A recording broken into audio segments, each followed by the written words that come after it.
Morning में आज खा रही हूँ मैं सबसे पहले चने, ताकि थोड़ी ताकत आई। हेलो दोस्तों, वेलकम टू माय चैनल। कैसे हैं आप सब? आई होप आप सभी अच्छे होंगे, खुश होंगे और अपनी पढ़ाई कर रहे होंगे। अभी मैंने ना सीटेट की कुछ क्लासेस देखी हैं संस्कृत की, जिसके अंदर सचिन सर की 2 क्लासें मैंने देखी है और उससे प्रीवियस ईयर के उन्होंने कुछ पेपर करा रखे थे और मतलब क्वेश्चन करवा रखे थे और क्वेश्चन से रिलेटेड जो मैटर है वो करवा रखा था, तो मैंने वो क्लासें देखी। और फिर एक और चैनल मिला मुझे जो संस्कृत की क्लासें ले रही थी, तो उन्होंने सारे संस्कृत के पेपर ले रखे हैं जो मेरी बुक के अंदर है। 2014 से लेकर अब 2023 तक के जितने भी एग्ज़ाम हुए हैं, जो इस वाला जनवरी वाला भी उन्होंने ले रखा है, तो मैं उनकी क्लासें भी देख रही हूँ। वो 4 साढ़े 4 घंटे की उनकी क्लासें हैं जो मैं देख रही हूँ, और उसमें से मैं रोज़ 1 घंटे क्लासें देख लेती हूँ, तो वो पेपर हमारा पूरा हो जाएगा। और वो भी साथ में ना क्वेश्चन के साथ में थ्योरी भी बताते हैं लास्ट में। और आपको मैं बताऊँ तो संस्कृत के अंदर पढ़ने के लिए आपको थोड़ा तो मतलब संस्कृत जो मीनिंग है उसको समझ में आना चाहिए। गद्यांश मैं बिना पढ़े अगर आप ना क्वेश्चन को करेंगे ना गद्यांश को, तो आंसर ज़्यादा सही होगा, और पढ़ के आप करेंगे तो कन्फ्यूज होगा। तो कुछ ऐसा मैटर है, पर आपको थोड़ा सा ध्यान देना होगा। गद्यांश पे 2 गद्यांश आते हैं, देखो 15 नंबर के आते हैं, उनमें हमें ध्यान देना होगा।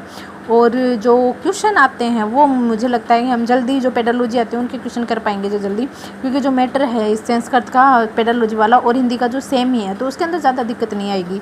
पर फिर भी मैं यही कहूँगी कि जिसने संस्कृत सब्जेक्ट लिया और जिसको लगता है भी थोड़ा वीक है, ठीक है, नहीं हो पा रहा है, तो थोड़ा सा ध्यान संस्कृत पे आप दे दीजिए, क्योंकि ये भी उतना ही मार्क्स डिजर्व करते हैं जितना अदर सब्जेक्ट करते हैं। 30 मार्क्स हैं इनके, इसका भी, तो इस पर भी थोड़ा फोकस करना। और हर एक क्वेश्चन इंपॉर्टेंट है, हर एक मार्क्स इंपॉर्टेंट है, तो थोड़ा संस्कृत पर भी ध्यान मैं तो दे रही हूँ अभी संस्कृत पे ध्यान, क्योंकि अभी मेरे पास और सब्जेक्ट नहीं है जिस पे मैं ज़्यादा ध्यान दूँ, क्योंकि पर्यावरण अध्ययन मेरा ऑलमोस्ट हो चुका है। 2 या 3 चैप्टर बचे हैं, और अब उन 2 या 3 चैप्टर के भी क्वेश्चन मतलब नोट्स बनाने का मेरा मन नहीं कर रहा। वो यातायात वाला बहुत बड़ा है जिसके नोट्स बनाना मेरा बिल्कुल भी मन नहीं कर रहा है। मैंने आधा बना लिया और छोड़ दिया है। और उसके बाद में अब चैप्टर बचता है एक जो सबसे इम्पोर्टेंट है, वो चैप्टर बचता है, तो उसका भी मैं देख रही हूँ, या तो बुक से ही उसको याद करूँगी या फिर ना उसको वैसे लिख के याद कर लूँगी, वाइट बोर्ड पे लिख के याद कर लूँगी। पर वैसे नोट्स बनाने का मेरा बिल्कुल भी मन नहीं कर रहा है। जो 7 नंबर चैप्टर है ना हमारा, हम चीज़ें कैसे बनाते हैं, उसके अंदर, तो उसके अंदर जो भी रासायनिक सूत्रों के नाम हैं, अम्ल के नाम हैं, ठीक है, चीज़ें हम कैसे बनाते हैं उसमें आगे, उसमें प्रमुख त्यौहार भी आते हैं। जो ये प्रमुख त्यौहार है इनके क्वेश्चन आते हैं हर बार, तो ये तो याद करना ही करना है, ठीक है। जो पारस्परिक कला है इसके भी क्वेश्चन मैंने देखे हैं, तो इसको भी याद करेंगे। पर मैं अब नोट्स बना के याद नहीं करने की बजाय मैं वाइट बोर्ड पर लिख के याद करने वाली हूँ इनको। और बनाऊँगी ना तो सिर्फ इन्हीं की बनाऊँगी, जो प्रमुख त्यौहार हो गए, ठीक है, और पारंपरिक जो कलाएं हैं वो आ जाएगी, खेल आ जाएंगे, उनसे संबंधित खिलाड़ी आ जाएंगे, क्योंकि इनसे संबंधित खिलाड़ियों के क्वेश्चन भी आए हुए हैं हर बार, मतलब इन टॉपिक से क्वेश्चन आए हैं। अब जिनसे क्वेश्चन आए हैं उनके हम शॉर्ट्स में बना लेंगे फटाफट।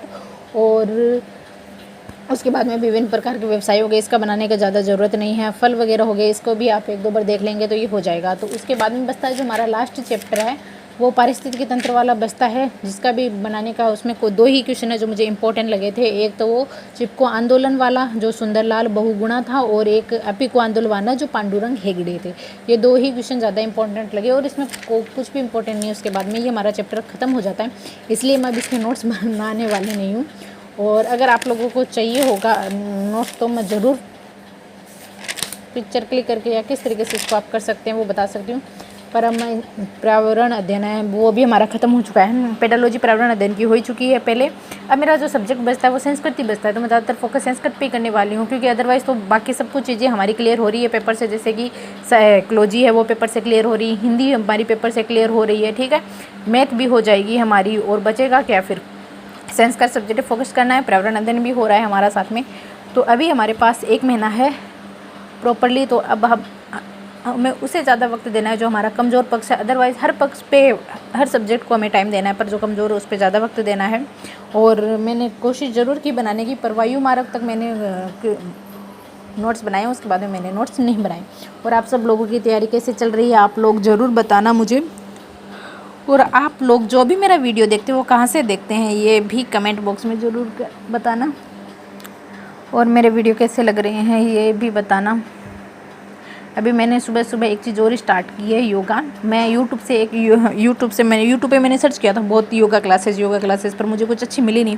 पर अभी मुझे एक टीचर मिले हैं, वो जिनकी योगा क्लासेस है, उन्हें 30 डेज़ का योगा क्लासेस डाल रखी है और 30 मिनट की होती है। तो मैं सुबह वो योगा क्लासेस लेती हूँ और उसके बाद अपनी पढ़ाई शुरू करती हूँ। और शाम को फिर मैं जो मेरी एक्सरसाइज थी, जो रूटीन में मैं रोज़ कर रही थी, वो मैं अब शाम को मैंने शिफ्ट कर दिया, तो मैं शाम को वो कर लेती हूँ और पूरे दिन पढ़ाई करती हूँ।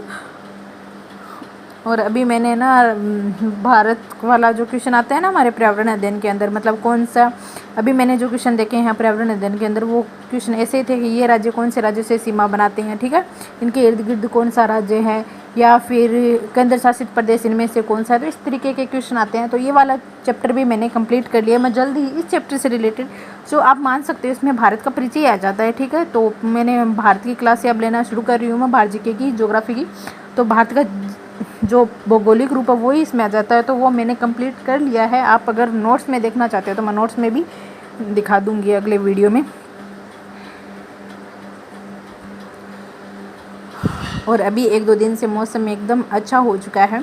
एकदम अच्छा तो मैं नहीं कहूँगी, पर हाँ ठीक है, अब ओके हो चुका है। और अभी 3 तारीख तक बोला है कि ये मौसम इस तरीके से ही बना रहेगा। रात को बादल आते हैं, फिर हल्की बारिश भी आती है और हवा चलती है तेज़, और दिन का टेम्परेचर थोड़ा डाउन रहता है, तो वो थोड़ा सा अच्छा है। अभी वो गर्मी नहीं है जो 1-2 दिन से आ रही थी, इतनी तेज़ वाली गर्मी नहीं है। अभी 1-2 दिन थोड़ा सा ठंडा इन्वायरमेंट है, पर बोला हुआ है कि 3 जून के बाद में वापस इन्वायरमेंट में परिवर्तन होगा और गर्म गर्म हवाएं चलेगी।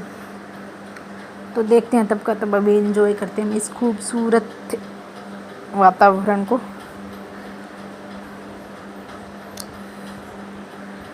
हिंदी की क्लासेस, हिंदी का तो आप लोगों का सभी का कोर्स कंप्लीट हो चुका होगा। अभी जो जिन्होंने सेकेंड पेपर के लिए जो पेपर दे रहे हैं, तो उनकी क्लासेज, उनके सब्जेक्ट के लिए तो मेरे पास कोई भी डिटेल नहीं है। फर्स्ट पेपर की ज़रूर मेरे पास डिटेल है, तो मैं ज़रूर वो डिस्क्राइब कर सकती हूँ कि फ़र्स्ट पेपर में आपको क्या क्या पढ़ना चाहिए, क्या क्या नहीं पढ़ना चाहिए, क्या क्या करना चाहिए, क्या क्या नहीं करना चाहिए।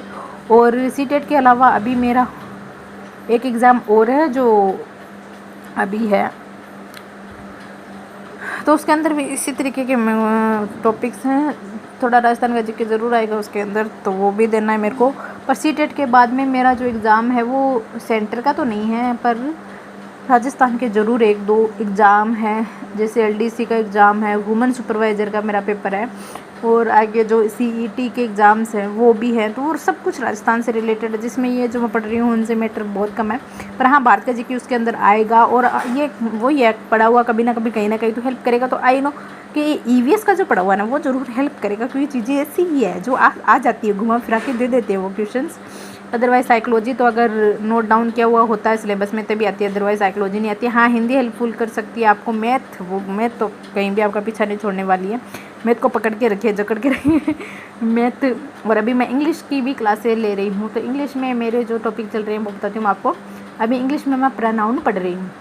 कल मैंने क्लास नहीं ली इंग्लिश की, लेट हो गया था, और ये जो मौसम चेंज ख़राब होने की वजह से पढ़ाई नहीं हो पाई थी। तो इंग्लिश की क्लासेस में ले रही हूँ, प्रोनाउन में हूँ, और देखते हैं जल्दी कंप्लीट करते हैं जीके को। इंग्लिश की वोकेब मेरी कंप्लीट हो चुकी है, वोकेब मैंने नोट डाउन भी कर लिया, पढ़ भी लिए 1-2 बार। तो वो इंग्लिश का है ना वोकेब हम आगे कर लूँगी। पर अभी मेरे को ना ग्रामर करनी है। ग्रामर में मैंने किया है इंग्लिश की एक्टिव और पैसिव वॉइस हो चुका है, डायरेक्ट इनडायरेक्ट हो चुका है, प्रीपोजिशन हो चुका है, डिटर्मिनेंट हो चुके हैं, आर्टिकल हो चुके हैं। ये कुछ टॉपिक है जो मेरे कंप्लीट है, वो पहले से ही कंप्लीट थे। जब मैंने जूनियर अकाउंटेंट का एग्ज़ाम दिया था तो उसमें वो सिलेबस के अंदर था, तो मैंने तभी उसको कंप्लीट कर लिया। पर और जो टॉपिक जो रह गए हैं, जो नहीं हुए, तो मैं सोच रही हूँ अभी उनको भी कंप्लीट कर लूँ। अभी वक्त भी है, और आने वाले और एग्ज़ाम होंगे उनके अंदर भी वो आएंगे।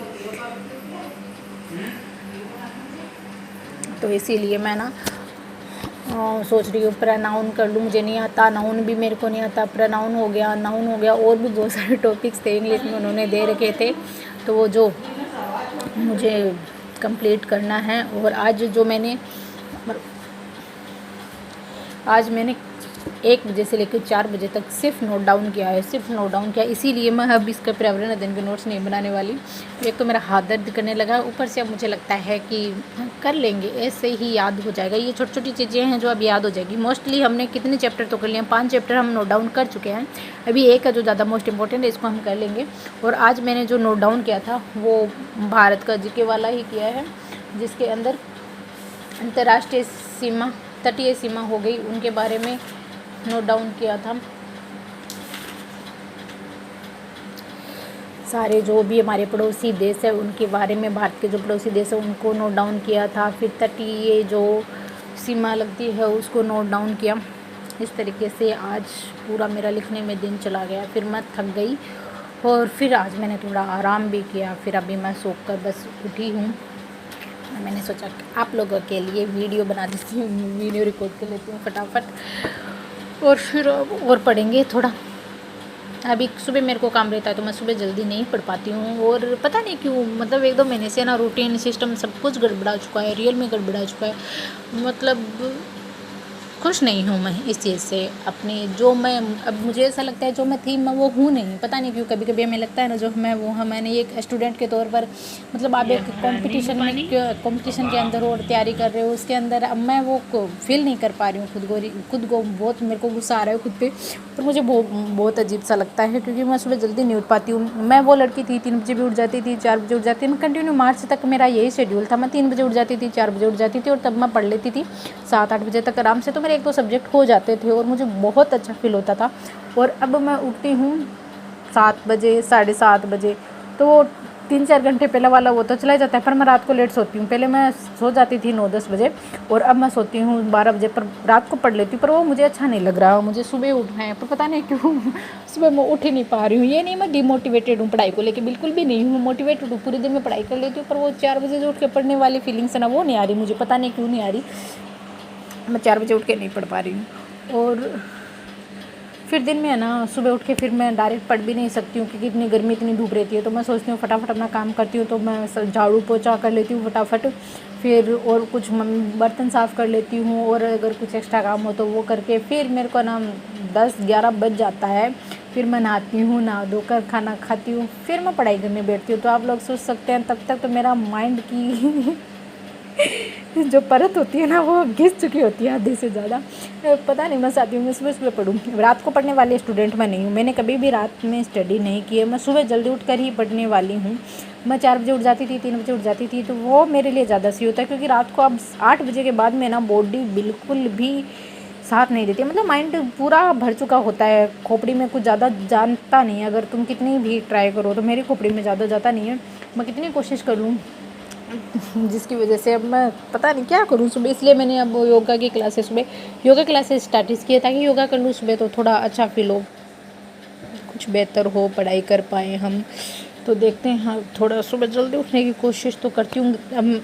मतलब सर्दियों के अंदर, कड़ाके की सर्दियों के अंदर भी मैं 4 बजे उठ जाती थी और पढ़ने बैठ जाती थी। और अभी गर्मी है, गर्मी के मौसम में इंसान कभी भी उठ सकता है, मैं नहीं उठ पा रही हूँ। गजब भी हो चुका है सिस्टम।